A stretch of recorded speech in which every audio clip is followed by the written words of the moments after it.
মহান আল্লাহ রাব্বুল আলামিন মাহে রমজানের এই রোজাকে প্রত্যেকটি মানুষ, সেই মানুষ যে দেশে বসবাস করে, সেই জনপদ, সেই জাতি, সেই সভ্যতাকে শুদ্ধ করার জন্যই এই রমজানের রোজাকে ফরজ করেছেন। রমজান মাস আসলে আমরা ইফতার মাহফিলগুলোতে রমজানের আলোচনায়, জুমার খুতবায় আমরা রমজানের তাৎপর্য সম্পর্কে অনেক আলোচনা শুনি। আল্লাহ তাআলা মানুষের চারিত্রিক, নৈতিক, তার মোরালিটি, তার স্পিরিচুয়ালিটিকে শক্তিশালী করে, তার পশুত্ব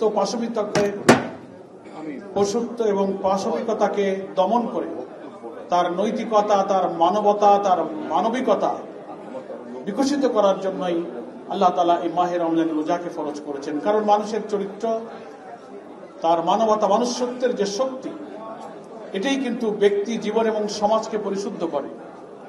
কোরআন মজিদে রোজার উদ্দেশ্য সম্পর্কে আল্লাহ এটাই বলেছেন যে লাআল্লাকুম তাত্তাকুন, আশা করা যায় এই রোজাই তোমাদের মধ্যে আল্লাহর ভয়, তাকওয়া সৃষ্টি করবে, তাকওয়া সৃষ্টিতে সহায়তা করবে। আশা করা যায় তোমরা তাকওয়াবান হতে পারবে।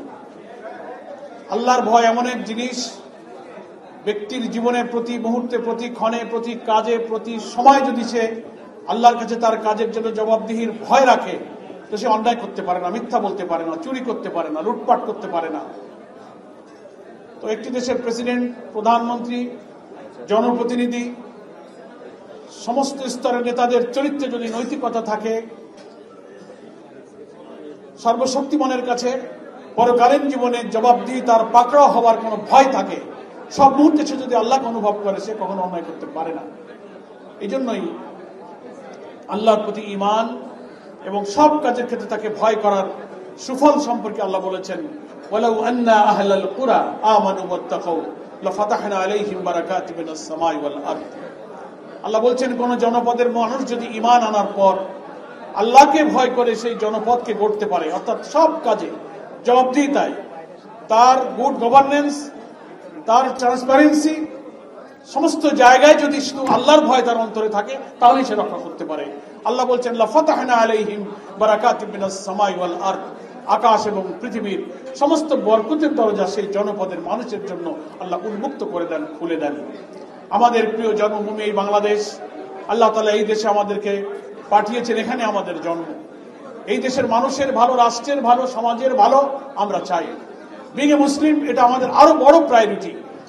সমাজের প্রতি দায়বদ্ধতা, জাতির প্রতি, সভ্যতার প্রতি, রাষ্ট্রের প্রতি, সরকারের প্রতি, জনগণের প্রতি, সেই দায়বদ্ধতায় আমরা যত্নবান হতে পারবো যদি আমরা সকল কাজে আল্লাহকে ভয় করি।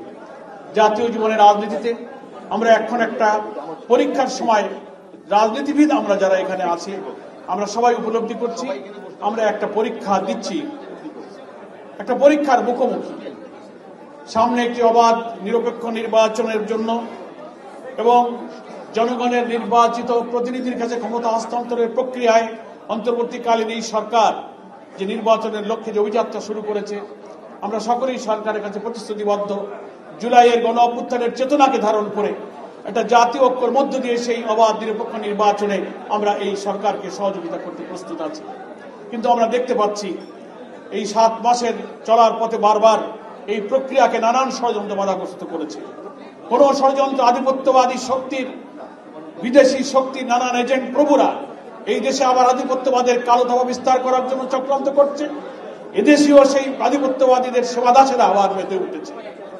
আমি তো দেখি না ফ্যাসিবাদ বিরোধী সংগ্রামে আমরা যারা রাজপথে ছিলাম, একটি অবাধ নিরপেক্ষ নির্বাচনের প্রশ্নে আমাদের মধ্যে কোনো মৌলিক পার্থক্য আছে।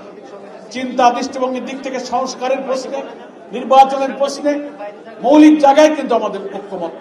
অথচ কেন এই দ্বিধা, কেন দ্বন্দ্ব? নানান সুযোগ নিয়ে বিদেশি আধিপত্যবাদের প্রভুরা, এজেন্টরা বিভিন্ন শক্তিকে কাজে লাগিয়ে আমাদের সমস্ত আয়োজনকে যেন তছনছ করে দিতে চাইছে। তাই আসুন, আমরা রাজনৈতিক দলকে যারা রিপ্রেজেন্ট করছি, নেতৃত্ব দিচ্ছি, শুধুমাত্র দলের ভালো মন্দ, দলের লাভ ক্ষতির বিবেচনার চেয়ে দেশের লাভ ক্ষতিকে আমরা বিবেচনায় নিই। আমরা নীতি কথা হিসেবে বলি, ব্যক্তির চেয়ে দল বড়, দলের চেয়ে দেশ বড়, একথা বক্তৃতার সময় বলি। কিন্তু জাতীয় স্বার্থে যখন স্যাক্রিফাইস এবং কম্প্রোমাইজের প্রশ্ন আসে, তখন দলের স্বার্থে আমরা বিভেদকে উস্কে দিই, দলের সামনে জাতীয় ঐক্যকে আমরা বিনষ্ট করি। আমি আজকের এই সংক্ষিপ্ত শুভেচ্ছা বক্তব্যে জাতীয় নেতৃবৃন্দের কাছে বাংলাদেশ জামাত ইসলামীর সম্মানিত আমির ডক্টর শফিকুর রহমানের পক্ষ থেকে আপনাদেরকে সালাম এবং শুভেচ্ছা জানাই। তিনি মাহে রমজানের শেষ দশকে ইতিকাফে তিনি ইবাদতের বন্দেগীতে আছেন। আপনাদের সকলকে তিনি সালাম জানিয়েছেন। তার পক্ষ থেকে বাংলাদেশের নতুন একটা সমাজ, নতুন বাংলাদেশের যে স্বপ্ন আমরা দেখছি, তার জন্য প্রয়োজন নিজের আর দলের স্বার্থের ঊর্ধ্বে দেশের স্বার্থ দেখে আমরা যদি সবকিছুকে সংকুচিত করে বিদেশি আধিপত্যবাদী প্রভুদের সমস্ত রক্তচক্ষুকে উপেক্ষা করে আবার সে জুলাইয়ের অভ্যুত্থানের জাতীয় ঐক্য গড়ে তুলে নির্বাচনের দিকে এগিয়ে যেতে পারি, তাহলেই আমাদের এই রক্তদান, আমাদের 2000 ছাত্র জনতার জীবন, 30 থেকে 40,000 লোকের আহত হওয়া, আমাদের স্বামী হারা, পিতা হারা, সন্তান হারা মানুষের কান্না, সবকিছুই তখন সফল হবে, না হলে সবকিছু বিফলে চলে যাবে। মহান আল্লাহ তাআলা এই 12 দলীয় জোট আয়োজিত আজকের এই ইফতার মাহফিলকে কবুল করুন। আমাদের রহমত মাগফিরাতের দশক আমরা পার করেছি। আল্লাহ আমাদের জীবনে নাজাতের এই সুযোগে আমাদের সমস্ত গুনাহ খাতা ক্ষমা চেয়ে লাইলাতুল কদর, কিয়ামুল লাইল, সেহরি, ইফতার, রমজান, কোরআন ইত্যাদির মধ্য দিয়ে আত্মিক শুদ্ধ তার যে চর্চা করার নির্দেশ আমরা সেটা যেন পালন করতে পারি। আমার পক্ষ থেকে সেই আহ্বান জানিয়ে আল্লাহর কাছে সেই তৌফিক কামনা করে 12 দলীয় জোটকে বাংলাদেশ জামাত ইসলামের পক্ষ থেকে শুভেচ্ছা জানিয়ে আমি আমার বক্তব্য এখানেই শেষ করছি। আমা তৌফিক ইল্লা বিল্লাহ। আসসালামু আলাইকুম ওয়া রাহমাতুল্লাহি ওয়া বারাকাতুহু।